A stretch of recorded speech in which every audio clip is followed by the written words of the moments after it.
Oi, pessoal. Hoje eu vim aqui falar um pouco para vocês em relação à minha experiência com a EFW, né? Devido a tantos contatos que eu tô tendo via WhatsApp das pessoas buscando, né? E me perguntando o que elas podem fazer em relação a isso.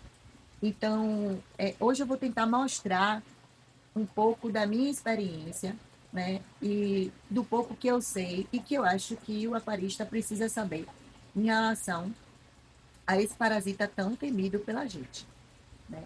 A gente sabe que o EFW, né, é um verme plano, né? Ele ainda não possui um nome científico oficialmente descrito, né? Provavelmente ele pode pertencer ao grupo dos tuberlários e ele é especializado em parasitar corais dos gêneros Eufilia, né, frogs e hammers também, mas principalmente, na minha opinião, no meu dia a dia, as eufílias são os toches, né?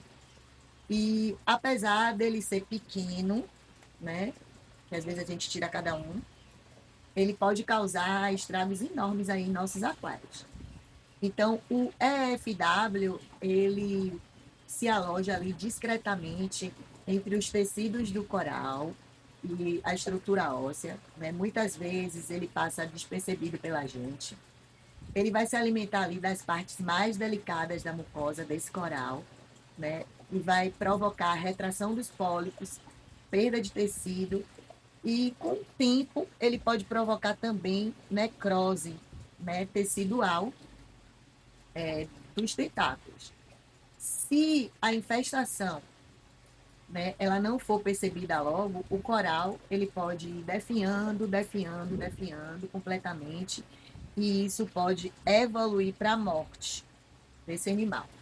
A identificação do verme adulto pode ser feita durante banhos de inspeção ou banhos terapêuticos, como eu gosto de fazer, né, aleatórios, onde esses vermes eles costumam se desprender do coral, né, com bastante facilidade e a gente consegue ver eles a olhos nus, geralmente como uma pequena forma ali achatada e translúcida.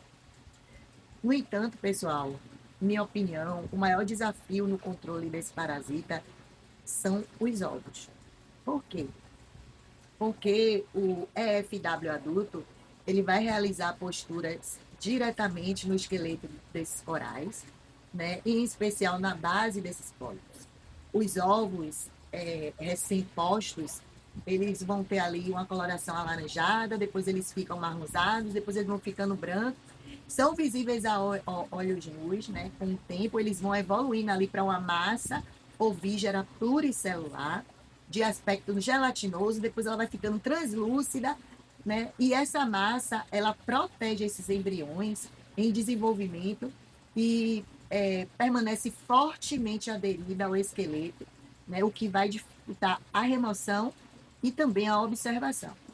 Então, o ciclo de vida desse parasita, ele começa com o verme adulto, realizando a postura desses ovos no osso dos corais. Depois, esses ovos evoluem para esses ovos alaranjados, como eu falei, eles vão evoluir, né, para uma massa ovígera. E aí, após alguns dias, ela se rompe e liberam as larvas juvenis, né, que vão se espalhar pelo próprio coral ou pelo sistema como um todo. Essas larvas, elas crescem e se tornam novos indivíduos adultos, reiniciando esse ciclo. O tempo necessário para completar esse ciclo pode variar, né, de acordo com a temperatura da água, o fotoperíodo, a presença de hospedeiros e as condições químicas daquele ambiente. É por isso que, na minha opinião, remover esses ovos, né, é uma parte essencial no combate desses parasitas. E eu vou colocar um vídeo e vocês vão entender o que eu estou falando, como é difícil remover, como é difícil de enxergar. E às vezes a gente pode observar isso até nos vidros dos aquários, mas como vocês talvez não tenham visto isso ainda, não estejam familiarizados com isso, talvez não consigam identificar que é isso, né? Então, mesmo que os vermes adultos eles sejam eliminados, as massas ovígeras elas vão continuar ali incubando esses novos parasitas, o que geralmente vai promover a reinfestação. Muitas vezes, né, nós aquaristas, né, a maioria dos aquaristas, a gente vai o que ali? ter a tendência de controlar os adultos, porque a gente vê problema em voltar dias depois, né, para poder remover novamente o coral, dar banho, para ver se ainda existe algum resquício ali de ovo ou de vermes juvenis que ficaram para trás e não se desprenderam do esqueleto. Então, por isso a inspeção visual e cuidadosa, com lanterna, lupa, ferramenta de precisão, é uma das etapas, das principais etapas para poder a gente conseguir erradicar isso. Então, em resumo, o EFW é um verme ainda não descrito, né, formalmente pela ciência, mas que já é amplamente conhecido por nós, por seus danos, né, e por tudo que ele causa aí nos nossos corais LPS. O ciclo de vida dele é bem rápido, é silencioso e vai exigir da gente uma atenção triplicada constante.